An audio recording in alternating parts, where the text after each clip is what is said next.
Alfredo o zia Alfredo. Oggi facciamo un piatto tipico che è la amatriciana, bucatini alla matriciana. Un piatto molto semplice, ma tanto semplice quanto buono. Incominciamo, questo piatto porta il nome di una città amatrice e ha delle regole di base da seguire per fare un buon piatto. Tra l'altro è il piatto che i miei nipoti mi chiedono sempre. Iniziamo da un buon guanciale che va tagliato tutto quanto dello stesso spessore, in modo che durante la tostatura non c'è quello che si tosta di più o quello che si tosta di meno, ma si cucinano tutti quanti allo stesso modo. Ecco qua, un guanciale al pepe, al quale però io il pepe lo tolgo perché ho anche i nipoti molto piccoli che amano la matriciana e quindi non posso andare molto sul forte. Ecco qua, un attimo, e tutto questo è pronto. Eccoci qua, il nostro guanciale è pronto per poter essere tostato. Dico tostato perché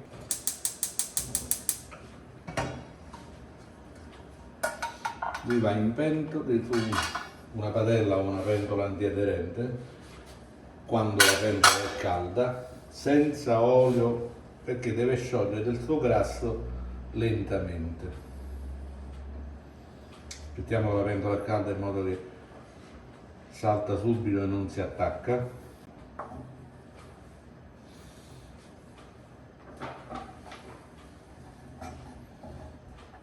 Poi lo muoviamo in modo che va tutto a contatto con la superficie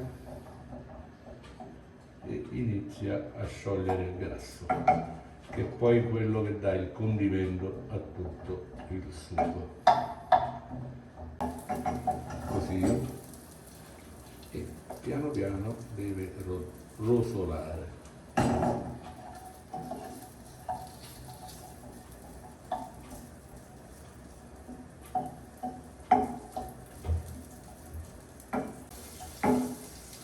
Per una buona matriciana, oltre al guanciale, abbiamo bisogno di pomodoro, pecorino e un pizzico di pepe per dare profumo. E chiaramente i bucatini.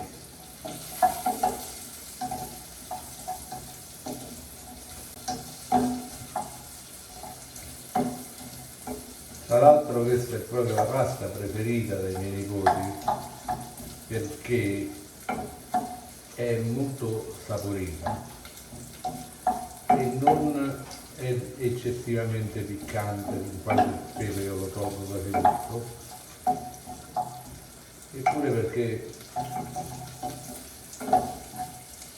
è un modo per stare insieme nei giorni che ci ritroviamo con tutta la famiglia.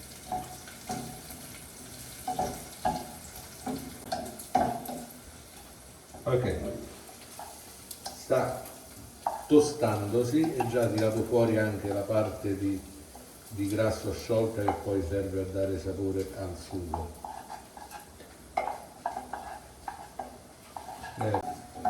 Quando il guanciale è tostato, così, e diventa tutto dello stesso colore, tolgo il guanciale dall'olio, dal grasso che si è sciolto, e poi lo riaggiungo quasi alla fine, quando è pronto il sugo. Questo perché altrimenti durante la cottura del pomodoro il guanciale diventa subito morbido. Adesso aggiungo il pomodoro a questo grasso di guanciale.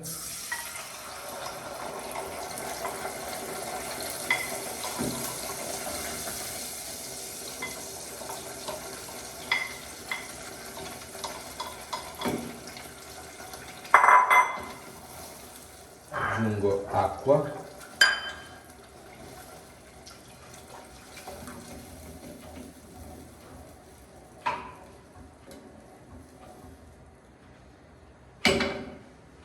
A questo punto lasciamo andare fino a che il pomodoro prende un sapore di cotto, di sugo, perché altrimenti se si fa troppo poco gli resta il sapore un po' acido del pomodoro.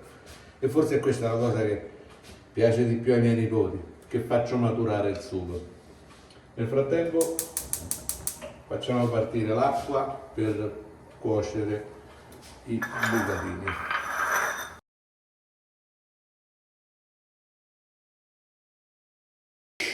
Non urino più Italia, ma parla la carbonara, poi la mangi te. La carbonara è guanciale, rosso, solo rosso d'uovo, senza bianco, e pecorino, stop. E il rosso d'uovo non si deve cuocere, va messo, girato un po' che deve rimanere ancora morbido. Perciò non tutti mangiano la carbonara, perché tutti fanno con formaggio e uovo, toc toc toc, e diventa frittata, no, carbonara.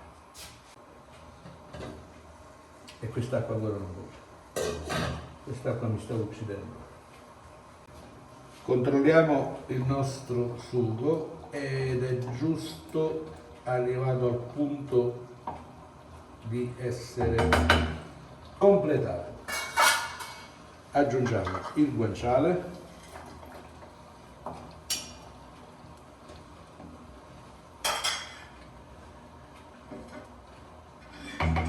Ok. Poi una spolverata di pepe, non troppo, perché se stanno i nipotini piccoli poi mi uccidono. Eccolo qua. Ok, solo per un po' di sapore. Lasciamo andare qualche altro minuto a fuoco lento e il sugo è pronto. Aggiungiamo un pizzico di sale per dargli giusto un po' di sapore alla pasta. Siamo pronti per mettere i nostri bucatini. Vi aiuto a scendere con le mani così facciamo prima.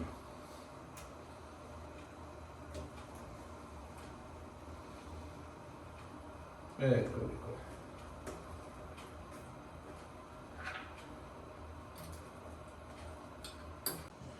La pasta cotta al dente è quella che decide il dente quando è pronta.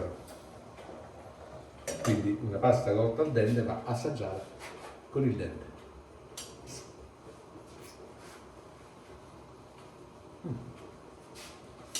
Qualche minuto e siamo pronti. Il nostro sugo per la matriciana è pronto. Maturato, cremoso e pronto per affogare il bucatino. Ecco qua. Il nostro bucatino è pronto. Aggiungiamo il sugo.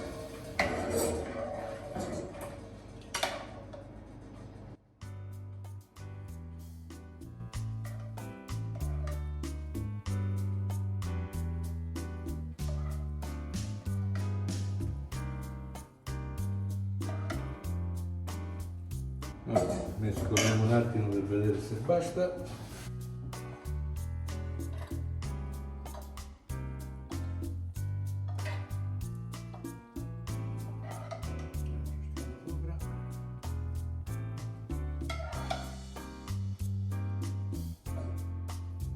Una spolverata di pecorino.